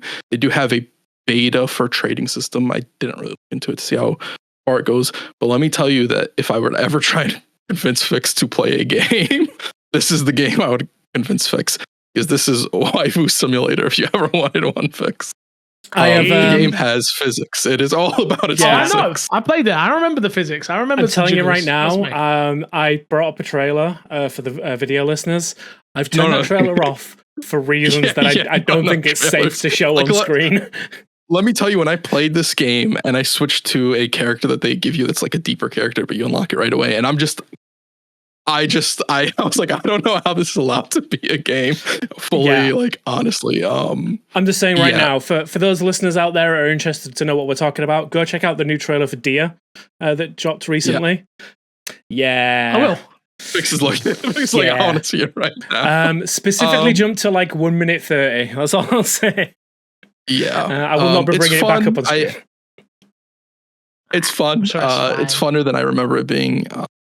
I'll probably keep it in the rotation in the same way that Warframe used to be in the rotation when I played a lot of Destiny, of like, I'm in the mood to play a grinding game. I've done almost everything I can in Warframe right now. I just need something I can turn my brain off and play. And that'll probably be where that fits in. So it won't be like super, super consistent, but it'll be enough where I keep up with the game well enough. Other than that, I was going to try High on Life 2, but when I played High on Life 2, I realized for some reason my PC's been only using my CPU and not my GPU. The game was damn. Want to fix that? Which I did end up figuring it out, but way too late to actually play that. So thoughts on that next week. That game kind of dropped out of nowhere. Yeah, didn't feel like there was any like pre-release marketing for that too much, like apart from the odd trailer. Yeah. I think the most marketing is opening the Xbox app, which I feel like for a while before the game launched, I would see the High on Life thing, and I didn't even realize that was High on Life. I'm going to be honest with you, until after it came out. I'm like, that's where that's from. Bold of you to assume I've turned on my my Xbox in a while. Yeah, Fix isn't listening to us, by the way, because he's watching the trailer for. I watched this trailer. I saw a needle go somewhere that I'm not sure where it went. Don't ask. There's not, I don't know why you turned the trailer off at this point. Maybe I watched too much other stuff that I think this is quite tame. But I'm not sure. You've got some deep searches on Crunchyroll. We know. Well, I did borrow my friend's Crunchyroll login. Let's be honest. But let's go in the shower. Well, what's so bad about this? For the one I'm looking at right now, it's the half a swimsuit that only comes up to her like. Hey, what? I'm not getting to see that. Hold up! Whoa! Do you want me to send a link to the trailer I'm watching? Cheated. What did I get? Hold up a goddamn minute. I'm watching something else. Like, what am I missing here? I've dropped it in general for you to have a watch. I need to get to the. Let me see. I want to know what is the reason you turned this off. You said a minute in, right? I'd start from the beginning. You'll kind of get the gist from like that. But I don't think I'm going to come back to this. I don't say that right now. No, I'm not I think unless you enjoy grinding a game, and even then, like, I would first recommend Warframe. Yeah, especially to you, Despawn, because I think there's certain aspects of Warframe that you totally like. Really, really enjoy. It's just Warframe's such a big time commitment that I'm like, I don't think Despawn needs another. No, that game's been out for so long. I haven't played WoW all week. I'm slipping. What's going on? Yeah. Fix, you good? I think it's a good trailer. I don't see what the problem is. When you'll be watching again later. She's a robot lady with very big assets. I'll say that. She looks like a robot lady, Crash. She looks like a big robot lady. That's what she looks like. I'm just letting you know she's not a robot lady. That's all natural. Damn. Where's the rest of her clothes then? Don't have clothes in the future. Good question. Good question. Makes sense. All right, let's get through some news, boys, before we get the hell out of here. Story 1 on this week's dashboard. Most of Highguard Studio has been laid off, says former developer. Windlight confirms cuts. We got a quote here from senior level designer Alex, taken from his LinkedIn. Quote, unfortunately, along with most of the team at Windlight, I was laid off today. End quote. While the number of people who were laid off has not currently been confirmed, the studio's LinkedIn page states that the size was 51 to 200 employees. Windlight's official X/Twitter account confirmed, quote, today we made the difficult decision to part ways with a number of our team members while keeping a core group of developers to continue innovation and support the game. Jesus Christ. 16 days. That game was out before this happened. 16 days. The rate at this, we didn't add the story, but it kind of goes, what I'm about to say goes into like the 2XKO thing of Riot firing a whole bunch of people from that team as well. I saw that as well. I don't think that when people make a live service game, they like realize that like the start will not be, like you need to essentially start, even if you hard launch it as an early access or open beta. You don't really know what your consumer wants. You don't know what they want to spend time on. You don't know all these stuff of what makes a games as a service that lasts long work. And it's sort of, I don't know what the expectation for Highguard was that they let go of this many people so soon after release. Was it like to replace Apex and what Apex is right now, or was whenever they were at the studio? Like, what is the case? Like, I'm just very confused by the want from the game. Yeah, the expectations from the CEOs or whoever it is, the shareholders, like what is like that expectation has got to be like completely like disconnected from reality right now at this point, right? It's like, yeah, like on paper, let's be honest, this is a free-to-play shooter in a sea of free-to-play shooters that doesn't do anything truly unique enough for it to be like worth the hype that they expected it. Like, don't get me wrong, there is unique elements to it, but like I don't think there's enough there for it to be like this is the replacement for Apex at all and all that kind of stuff. Like, yeah. I think there's also like the game didn't find its player base yet, right? That's not something that happens right away. And then B, they also launched with like super expensive cosmetics. It's not like these are like you're like, hey, the way we're going to compete with these other games is like we're going to have cheaper cosmetics that more people are going to be able to buy, that if you enjoy the game enough, like I'll throw a $5 into the game. I don't think there's really a whole lot of skins that you can throw $5 into a game, into Highguard really at all. It's like, I don't know. I don't see the foresight. Like I talk a lot about Warframe. Warframe's generally like, if you want to put money into the game, it's still relatively cheap because you can get like 75% off coupons just by playing the game and stuff like that. There's like, you make a games as a service, you either have almost everything you want, be totally free and give people incentives to play. But if you do want to monetize, and monetizing is a big way, you have to make it pro-consumer to a degree. You have to make it where like the consumer doesn't feel like they're being cheated. And I think most free-to-play games, especially like if it's skins for characters, I generally nowadays feel very cheated by the game. And this is not like a Highguard exclusive thing, but Highguard's definitely like one of the more recent, the latest example. I feel like. Yeah.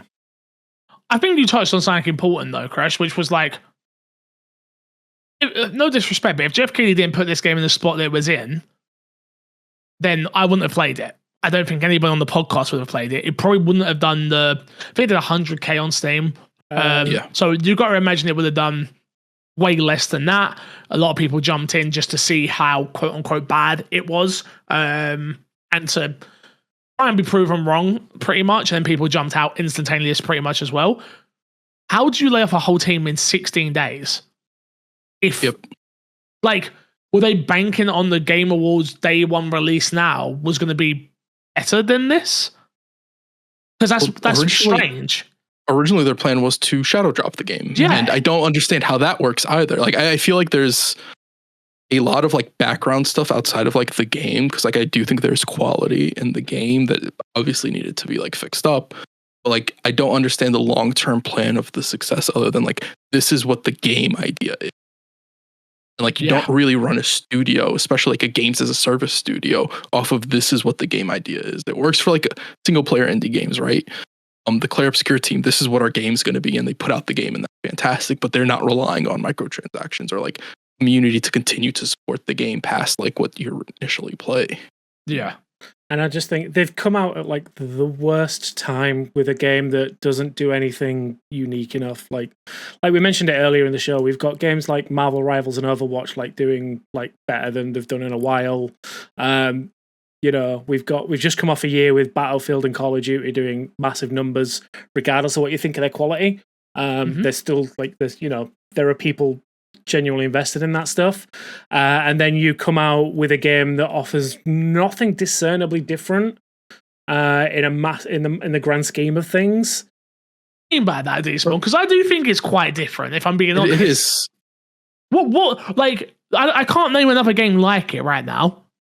I don't know. I just think the concept doesn't do enough for me. But it is a unique like you're saying one thing and like, it does nothing different. Name me a single game where you start at a tower as a first-person shooter. You start at a tower, has base fix up, blah blah blah blah. Then you need to go and capture. Like I do think it is a unique experience. I don't think that makes it a good experience. Yeah, maybe that's some of them super well. It's like 3 minutes of intro of you basically doing nothing. Nothing. Yeah, that is a really big problem with the game. Like it has its flaws. Yeah, maybe that's it. Maybe that's what I'm getting at more than anything else. Yeah, maybe. But I would also love to know, is the issue like people didn't buy enough stuff in the game, or was it just like sort of like they didn't hit the player number? Because they had like I think Despawn mentioned it. They had like 100,000 players. Yeah. I could tell you in front of me. The peak was 97 and 97,000. It's currently on sitting Steam. On Steam. Just on Steam.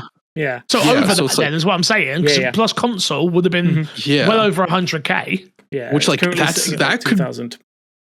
Not be a problem with the game itself. That could be a problem with like your pricing and the way you release content. And that's why like there's no the idea to go and say like, oh well, our fix is to fire people, as opposed to like look at our pricing model. And not to say that they wouldn't have had to fire people either way. It's like, where's the examination of what went 16 days. Like you haven't made it a month after release and you fired everybody. That's the part that I'm not. But maybe they've looked. This is the only thing I can think of, right? They've gone, oh my god, the game's come out and everybody hates it. Where they were like, well, at least if we could have kept people around if we were building up to something. But they've gone, no one likes this. We might as well get rid of everybody and see what happens with the few people that we keep around. Yeah. And we can nickel and dime them, I guess, or whatever. I don't know. Yeah, it's the last line in this statement that you said, where they're keeping on a core group of developers to continue innovating and supporting the game. That just sounds like keeping the lights on rather than anything else. Yeah, that doesn't sound like they're innovating or anything. They're like, it sounds to me like we're going to make sure the servers are up. We're going to give you the content map that we've got, but I wouldn't expect anything new or major to come to this game. And 6 months down the line, I don't think we'll ever be like looking back at this game. Except as another example of a Concord. Yeah, exactly. It's the new Concord, and I hate to put that on it, but like, I mean, I think it's worse. It came out. Yeah, I mean, I'm going to say, well, Concord came out. Let's not do that. Came out. Concord came out. You're right. No, it's not worse than Concord. Let's not do that. You're right. Hey, Sony had a TV show for an episode on Secret whatever. I forget what it's called. Secret Labs. Let's not do that. It's not.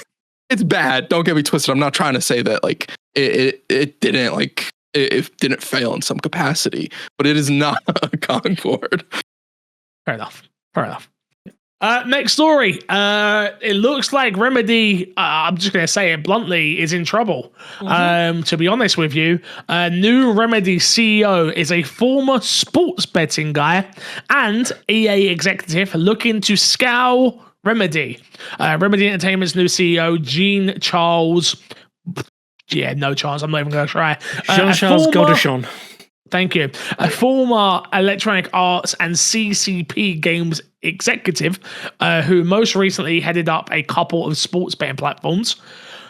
Jean-Charles is not a name you most likely recognize from his time at EA or CCP, but Remedy said he, quote, held senior executive positions with full P&L responsibilities at both companies. The quote here from Mr. Gene Charles is this. The studio has a uniquely creative idea and strong pipeline. My commitment is to protect what makes it special, deliver exceptional games, and scale Remedy in a way that builds lasting value. Remedy has voice and ambition to be a pillar of the industry's future. We will stay close to the players, earn their time and trust, and strengthen our independence in how we build and publish our games. We'll continue to work closely with our partners who have supported us along the way. The long and the short end of this, of what came out not after these quotes as well, is that we're looking at more multiplayer games, we're looking at more live service games, everything that is the opposite of Remedy is what is about to happen to Remedy. I cannot wait for Alan Wake 3 with all of the microtransaction skins you can buy. Like, if we even get an Alan Wake 3 at this point. I don't think you ever get Alan Wake 3. I think that's it. Like, I never thought we'd get Alan Wake 2, so I'm happy we did. But I don't think we ever get an Alan Wake 3 now. Oh, man. So I was saying this right at the beginning when we were talking about all the things coming to Xbox. We mentioned like Control Resident. This is like where I was like, I hope this game lands for people. Because if it doesn't, then God knows what's happening to the studio. I'm gonna be a little blunt with you, Despawn. I think even if it lands and it does gangbusters, like I think this is a trajectory that they're just on now. It might delay it a little bit, but I think unfortunately the end goal is the end goal now.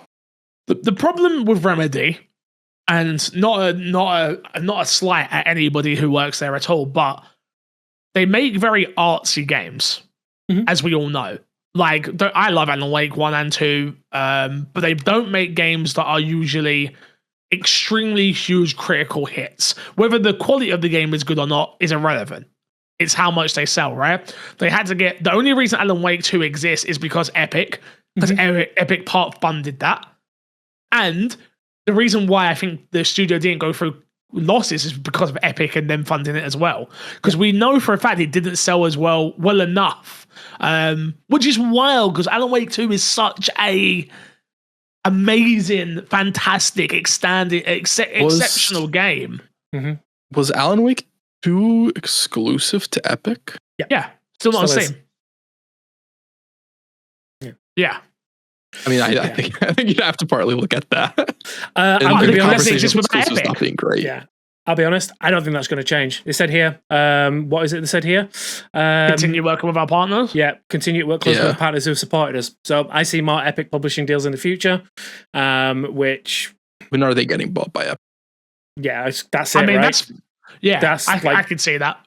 Like, I think that's the best case profit and loss. Yeah, profit and loss situations like that. Like, that's what happens, right? It's like a CEO will come in and go like, well, we could do this on our own, or we could look at having us be bought out by, like you say, like an Epic or something like that, and keep. I always wanted Xbox to have them. I always wanted Xbox to own Remedy. Not anymore, but back in the day, that is back in the day it would have been such a good fit. Yeah. With Game Pass as well, and like them not needing to sell gangbuster numbers, but provide still good quality content. Even like a game like FBC might have done better. Launched into like a Game Pass and Microsoft's It did launch into... Oh, well, that's awkward. Yeah. It would have been different. Like, don't get me wrong. I do think that it would have been different if Microsoft had been promoting it beforehand and stuff like that. Sure. It did launch into... Microsoft don't really promote much now, though. Let's be honest, mate. So, that's true. It launched on Game Pass and Sony's and PS Plus, thing, right? Yeah. Oh, wow. That game just did terribly. I forgot. It's one of those ones that just left my mind. But yeah, I do not be surprised if we hear bad news coming out of Remedy very, very soon. Yeah, like I say, like I really hope Resident lands, because I am like, even though it won't make a difference at this point, like I'm so scared about this. Like I've talked about Remedy being like one of my favorite studios. Like games being art, like these are artists, like in all sense of the word. And it's like, I really like. I hate to see somebody like this who's had a track history of just gutting things come into the studio. Who knows? Maybe he's had a clear conscience and he's like, I want to do some good in the world. And this is his good. Okay, what's it like up there in Cloud9? Dreamland. I'm huffing on copium right here. You're sucking it back, aren't you? I'm not even a Rocket fan. You know, maybe there's a silver lining somewhere. Maybe. Let me know when you find it. Yeah. Next story. This comes from Peter Molyneux, the man who created Fable. A quote come out from him after he watched the Fable trailer, which was, quote, "When I was watching the Fable trailer, I just felt myself tearing up," reveals Molyneux. "I know that I could probably be slaughtered for saying that, but I am someone who cries frequently, and I felt incredibly emotional. And the reason it felt emotional was, fuck me. This thing that we created is going to live. Going to carry on. This world which we loved creating so much, and the people have a life." Look, Peter Molyneux, obviously a what's the word I'm looking for? Habitual overseller? Not what I was going for. A interesting person. Yeah, he's been known for overselling the game here or there. I got to imagine this is quite a nice moment for him, though. Like, imagine creating something, building something, selling something, and then seeing people build something, probably in which you've always wanted to build and envision, you know, which is really, really cool. And I just thought this would be a nice one to add for Xbox fans, especially, who obviously have a deep history with Peter. Yeah, I think. I was just gonna say, I think the big takeaway for this is, I wasn't the biggest fan of like the Fable showing. We talked about it on the podcast, whatever. And even if I don't end up being a big fan of the game when it does end up coming out, I think just this reaction of Peter Molyneux is like, they did right by the person that probably it matters the most to do right by. Yeah. I don't think Peter Molyneux is somebody who, like, if he was like, that's not Fable or whatever, would give the same statement. I think he would be very blunt about it. So regardless of how I end up feeling about it, I think they're on the right track. Yeah. So for those who don't know, I think Peter Molyneux's already announced that after his new game, like Gods or Masters of Albion, he's retiring. Like, this is his last game he's working on. So he could burn every single bridge he's got, and like he could say exactly how he feels. And the fact that he's come out and say like, this is like, you know, it's preserving the legacy that he created and how much he loves it. It's just like, kind of like, it's good to see. It's good to like hear. And again, like, I agree. I think they've done such a good job of like capturing the essence of what made Fable great originally, and to see the creator turn around and recognize that is cool. And yeah, like, just on a personal level, I'm happy for him that like the thing that he created, like, not just the thing that he created, like you can look at it and say like that is still the thing I created and I love, and like the essence is still there. But seeing the love that a lot of people are showing to what we saw. And like him saying like, the thing I created, people still love the thing I created, and I think that's just nice. It's nice, right? It's a nice story to talk about for once in the Xbox world. So it's weird. I'm not confused. I thought we would add it. Yeah. Let's jump into Guess That Game, boys. In case you didn't know, the Guess That Game is the weekly show on the podcast where the boys ask me yes or no questions. I say yes or no. I don't know. I've not done this in a while, boys. I'll be honest with you. Yeah, for a minute and 30 seconds. The points are like this. Crash, 5. Me, 3. Matt, 2. Despawn, 2. Give me a second to bring up the game. Crap, what did I have? Oh, yeah. Yeah, so the general premise is we go off Wikipedia. So there's no arguments. Like, if the Wikipedia says it, that's the answer. But there will still be answers. I'm letting you know this week, there's going to be a big argument. Answer right. Answer it right. Just answer right. Just get it right. Just get the answer right. You're right. I'll do my best. I've got 1% battery on my phone as well for a clock, so good luck with that as well. All right. Are we ready? Despawn, you will start. Okay. Let me know when. Did Peter Molyneux make it? No. Okay. 360 game? No. OG Xbox game? No. Xbox One game? Yes. Okay. First party exclusive? Yes. Third person? Yes. Is there robots in it? Yeah. I think so. Platforming? Yeah. Female protagonist? Yeah. You have a companion with you. Yeah. Okay. Is there like beat 'em up style like fighting combat? Is it like hand-to-hand combat? Yep. Okay. Is it a long running studio? Like this isn't a brand new studio for a brand new game. Long running. Okay. Is when you because you kind of unsure. Like, is it a create your own character? Or is it definitely a female protagonist? Or can it?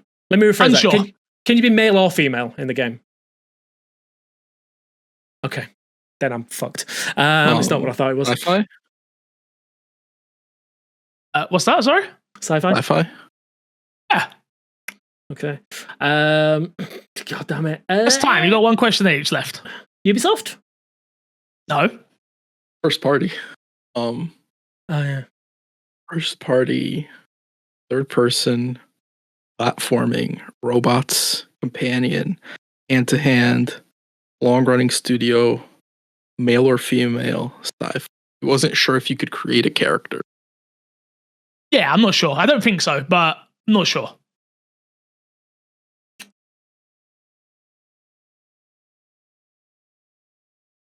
Okay. Ooh. Robots. No, Robots. I don't think it would be. I still have one more question, right? You do? Yeah. I'm going to push you for it, please. Multiplayer? Yeah. Oh.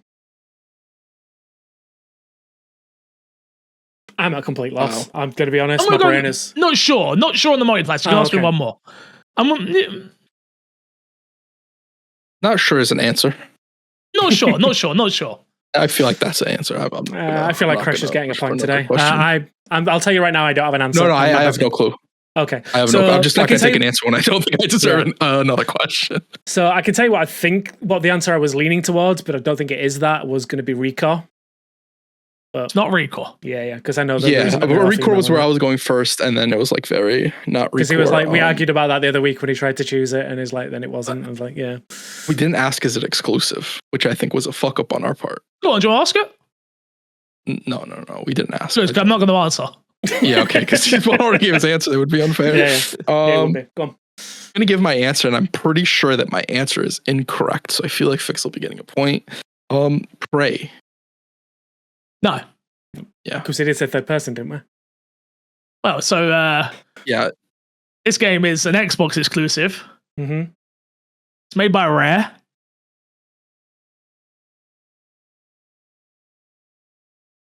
It's Rare Replay. All those games fit into that, boys. Every single one of them. Every single one of them fit into that. Every single one of them fit into the category. It has racing. It has first-person shooting. A collection of games. It has racing. It's a collection of games. It has everything, guys. No, you know what? If you wanted to go this route, what you should have said is, it is a character. It is a game selector. That is what Rare Replay is. That wasn't. You didn't ask me that question. No, fucking hate that. Didn't ask me that question. Rare Replay is not a sci-fi game. It has Perfect Dark Zero. It has Perfect Dark Zero. No, it has it in it. The game is you select. The Rare Replay game is you selecting a game to play. Crash. It has sci-fi. It has sci-fi. Well, the genre is called various on Wikipedia, so it's not. It has sci-fi. It has sci-fi. Wait, does the genre say sci-fi? Nope. It has on Wikipedia? Yeah. No, the genre says various. What is the rule for the genre? Says the rule for answers? Yeah. The answer, the answer to your question, if I would have said it has no genre, I'd be lying, because it does have a genre. Yeah, the genre is various. And it has all of these genres. And I'm going to tell you right now, if you would have said one of these 30 games, I would have given you the point. But you didn't get one of them. Not one of them. Don't come shooting me because you couldn't dial one of 30 games. Thank you very much. I will take my point. I can't wait for my turn. I'm going to pick the most bullshit answer. Hold on, wait. I'm researching next week. That is a fantastic answer. Okay, you tell yourself that. What? I can't wait. I'm researching all week. I'm going to find the most obscure game. What? I come up with that. That's You an came up with that Xbox because exclusive. we mentioned replay like an No, hour ago. I did it beforehand. I had it beforehand. Okay. When you said it on the pod, I was like, "Oh shit, I'm in trouble here." I didn't realize you knew this existed. I know. Let me know in the comments below if you think I deserve a point or not. But I'm going to give you next myself week, one maybe. because I deserve it. I deserve it. What's your? I've closed the Wikipedia page, so give me if your things off that. It's fine. I'm not going to cheat. I'm not going to cheat the system. I wouldn't do that. Nick's already cheated us, Swan. All right, well, let me open the Wikipedia. No. Okay, here we go. I'll give you this as a trivia. Rare Replay is known for having a massive gamer score. To the closest number, do you know how much gamer score the game has? I think I do. So bad with gamer score. I don't know what like the average gamer score for a game is. I don't give away any. No, are you talking, you idiots? This should be common knowledge. I have an answer. Okay, go on then. Crash, you have an answer? Yeah, I'm gonna write down my answer. Okay, you write down your answer. Let me know when you've written it down.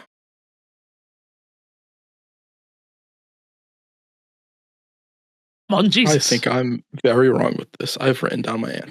Go on, Crash, you go first. You go first. 15,000. Okay. 36,000. Wow, one of you's getting a point. And it certainly ain't you, Despawn. It is Crash. It will be 10,000. 10,000 gamer score.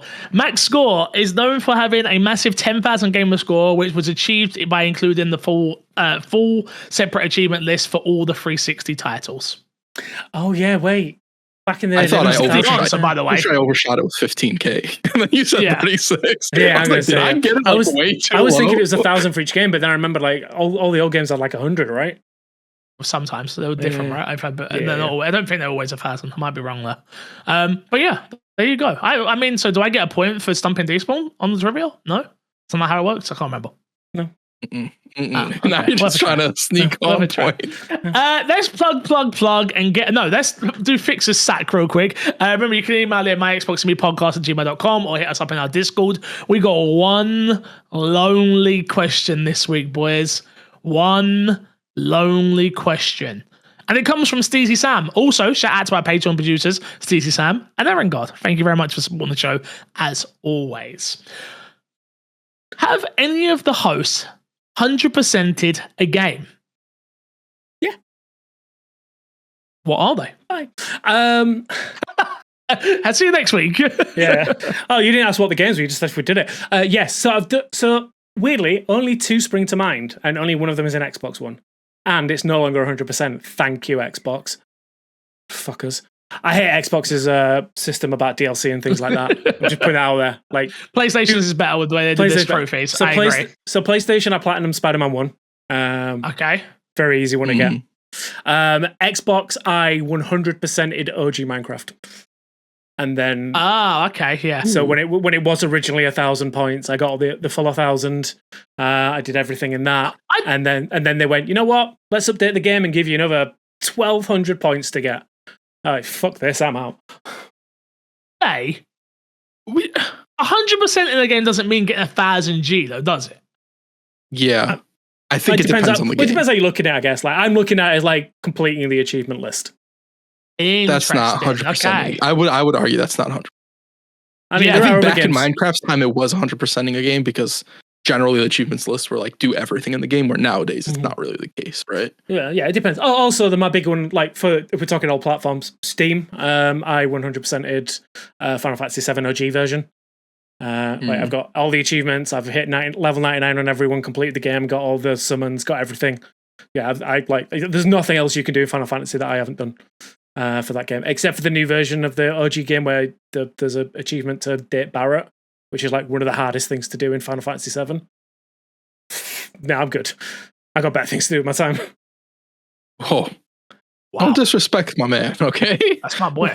That's I'm singing with one hand. Just saying, you know. How dare you? Crash, you have 100% of the game? Sly Cooper 2, Sly Cooper 3, one of the Ratchet and Clank games. I think Crack in Time I 100%ed. I've gotten close to 100%ing a lot of games. Oh yeah, me too. Stop. The one that's the biggest pain point is Batman Arkham Asylum. I missed one of the Riddler trophies or something like that, and then I lost my save file. And then if I ever want to 100% it, I have to go back and redo everything and find that one. It's the combat trophies for me. Like the little, I did the combat trophies. Screw that. Nah, I'm good. There was one other game that I didn't 100%, but I'm counting it. Alan Wake 2. There was a broken achievement. They fixed it after a while, but I've not gone back to do it because it would mean replaying the game again, which is fine. But yeah, so there's an achievement where you have to get all items, like all the chests that you can find around the map, unlock all of those. And there's one where you get a crossbow in it, but it glitched out, so I could get the crossbow, but it didn't count it as an open chest. Which is weird. But it was a known issue. They fixed it after it, but it doesn't retroactively unlock the achievement. So which is annoying. Got a couple. Come. Does anyone remember? Well, I'll start off with the easy ones. Number one, the Walking Dead games. Technically, would have 100% all of those. I would have went back and got all of the achievements. I would have went and got all the different endings. I think I played those games both sided as well, like each rescue Duck or rescue the other person. Like I've done pretty much everything in those Telltale Walking Dead games. Outside of that, Resident Evil 2, which I think is obvious. Playing through those, I've played those top to bottom, left to right. Every single thing unlocked, infinite rocket launcher and everything on the Xbox version, I believe. Outside of that, I'm really trying to think about other games that I would have 100%ed. I don't think there's many. I think that's it for me. What do you consider 100%ing like a Rainbow Six Siege, right? Is that unlocking that would be having every achievement? No, because operators cost money.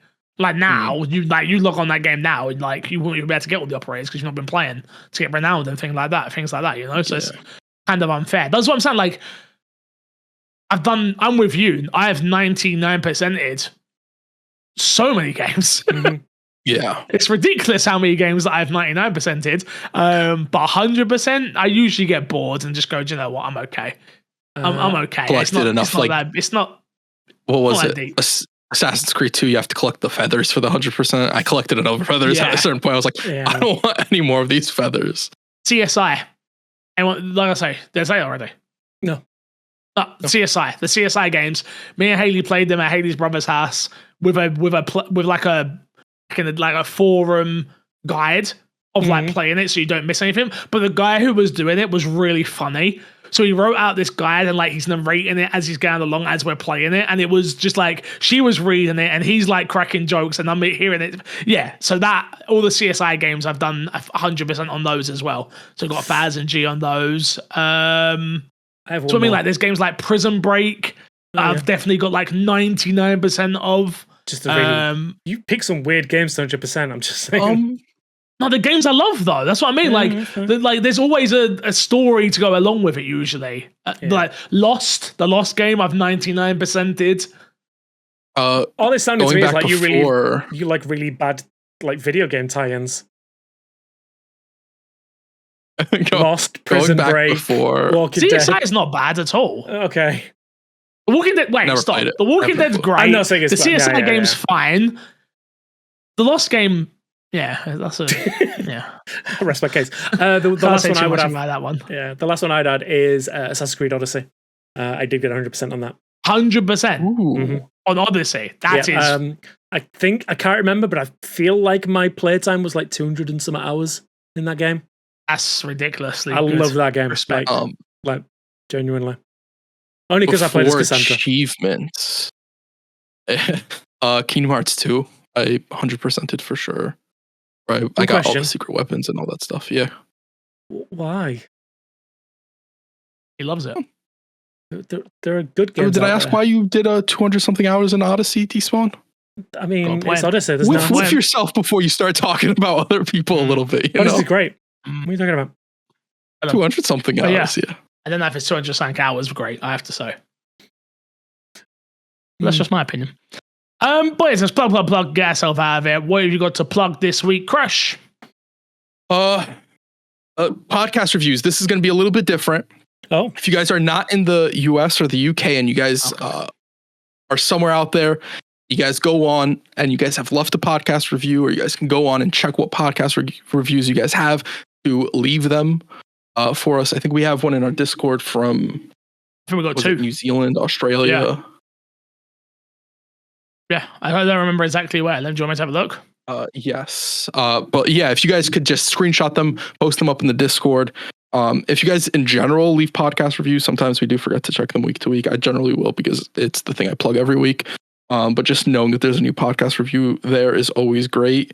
We do not have any new podcast reviews in the US, but that is always very cool to see that there are people in other places other than the UK and the US leaving reviews for the show. They help. 5 stars. Talk all the shit you want. We don't really care about it. Kick your nan down the stairs if you have to. All the good stuff.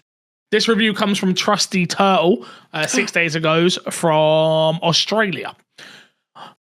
I stumbled across this podcast a couple of years ago, and it quickly became my favorite. It's funny, informative, and very easy to listen to. I cannot recommend this highly enough.